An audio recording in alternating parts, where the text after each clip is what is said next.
So, a while back, Capcom made a post on Twitter showing off a few of the actions you can do while riding the Sacred. It was an innocent post, until one thing after another was said, and it erupted into this massive disagreement that centers around the convenience of being able to sharpen while on the Sacred. Some people expressed their discontent with the ability to sharpen so easily while riding the bird, while others advocate that this is a perfectly fine and welcome feature. Anyway, all of that got me thinking, is streamlining the sharpening process really a problem? And then that got me thinking even deeper. Is sharpness and sharpening in Monster Hunter even that important? Or is it, as some people claim, just some archaic system that arbitrarily slows down the gameplay and makes the game feel needlessly tedious? Yeah, right off the bat, I'm just gonna say it. Both sharpness and sharpening are absolutely important systems in Monster Hunter and should never be taken out of the game. Now, sure, Monster Hunter would still functionally be the same game without sharpness and sharpening in it. I mean, Wild Hearts and other similar games don't have any sharpness systems in them, yet feel just fine to play. However, I think sharpness and sharpening adds a rich and meaningful layer of complexity to the balance and gameplay of Blademaster weapons. Let's look at sharpness first. Sharpness refers to the sharpness stat of the weapons. There are 7 distinct levels of sharpness, with each of these levels having their own damage modifier, as are shown here. There is red, orange, yellow, green, blue, white, and pink. Now, Capcom could have just implemented a static sharpness value system for the weapons, like they did with Prowler weapons in Generations Ultimate. But what we got is so much better. Weapons have varying levels of sharpness that deplete while attacking, blocking, etc. Some weapons have lots of high sharpness but low attack. Others have very low sharpness but higher attack. And some are just plain unique with their sharpness values, such as Valstrax's weapons, which feature the very unique sharpness values that go straight from white to red. There's also the amounts of each sharpness level that a weapon has. Some have large chunks of each level, while others have very short chunks of each sharpness level. All of this is a delicate balancing act on top of attack, affinity, element, and defense stats, to give each weapon a unique identity while also preserving a meaningful balance between weapons. A weapon's sharpness levels simply can't be ignored when considering which weapons to use. Certain weapons use up sharpness faster, while others go through it more slowly. Some weapons have specific mechanics that eat through sharpness, and some weapons are less affected by lower sharpness values due to having ways to prevent attacks from deflecting.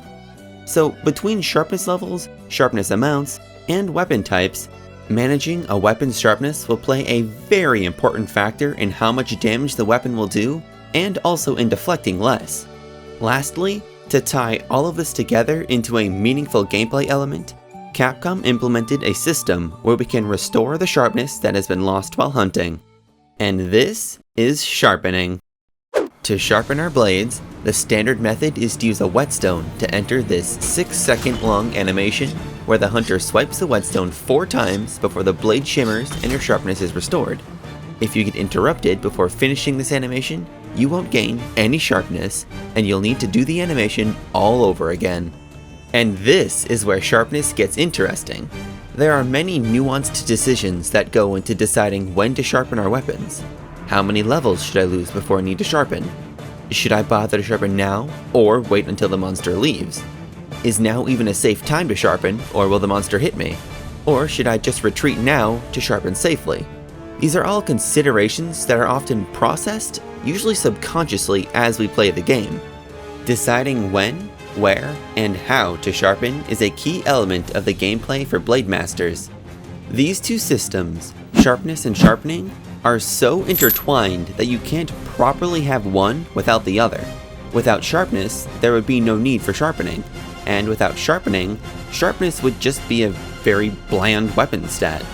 These two systems work in tandem to enrich the experience in Monster Hunter, in weapon balance and identity, and as a nuanced gameplay mechanic. all while adding a touch of realism to the game in weapons getting dull as they're used.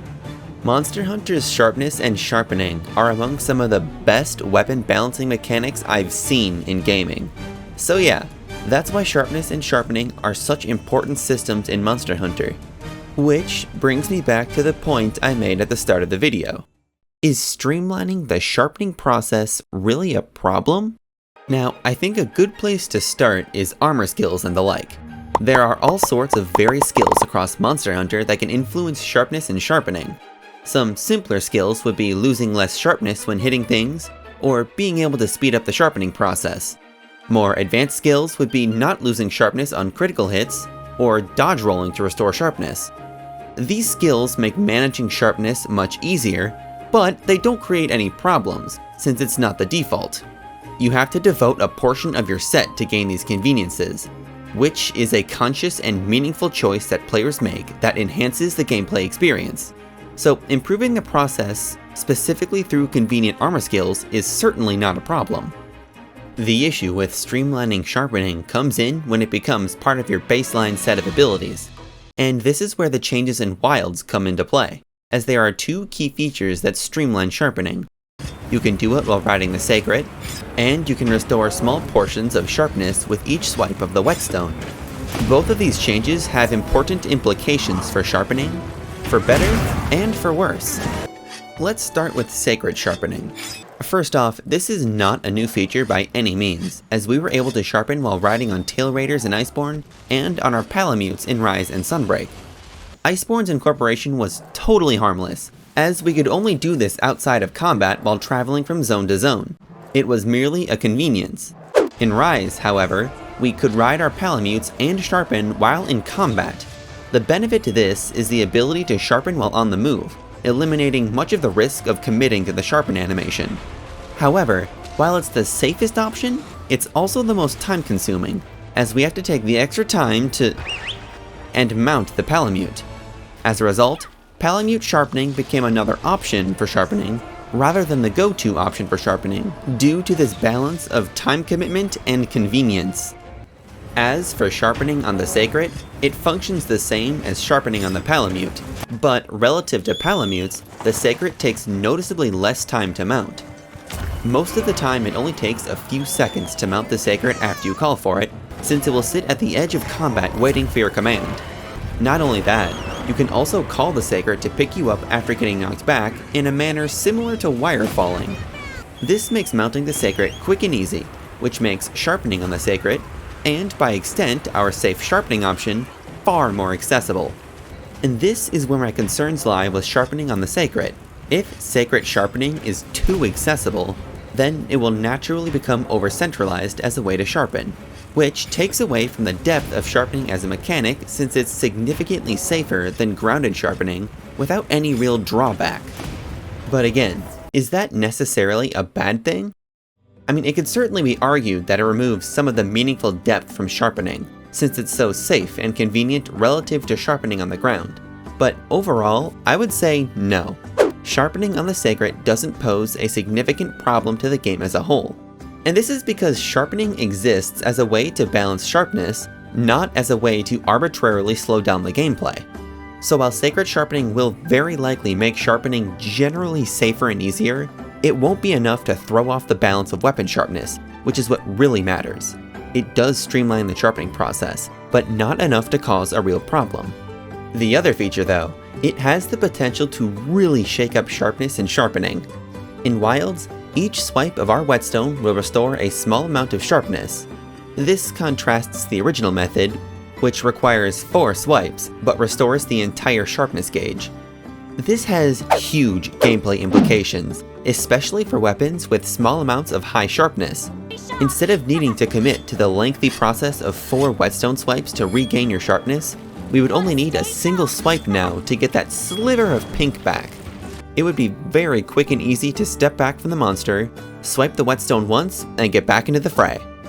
And this could actually be detrimental to weapon balance, as it makes maintaining higher sharpness values much easier, which could in turn make higher sharpness levels a significantly more valuable weapon stat than ever before. But that said, I also don't foresee this being a major problem either. While it's undoubtedly faster to restore sharpness this way, I don't think it will be enough to create any balance problems. And this is because most people won't actually take the time to sharpen their weapon every 20 or 30 seconds or so. Plus, once you get into that flow state of hunting a monster, the last thing you want to do is stop to sharpen. Ultimately, I do think the changes to sharpening in Wilds will make sharpness management easier, but not enough to cause any serious problems for the gameplay. Sharpening while riding the Sacred is very accessible and safe, while swiping once to restore a portion of sharpness is very convenient and fast. However, these two changes on their own are not quite enough to make maintaining high sharpness quick, easy, and safe.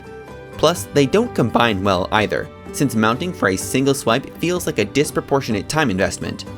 Sharpening doesn't need to be an overly tedious process though, it just needs to exist. So unless Capcom implements a way to very easily and safely maintain maximum sharpness for an entire hunt, sharpening will still matter. And that's what truly matters. Thank you for watching this needlessly in-depth look at sharpening and all this. I hope you enjoyed watching it.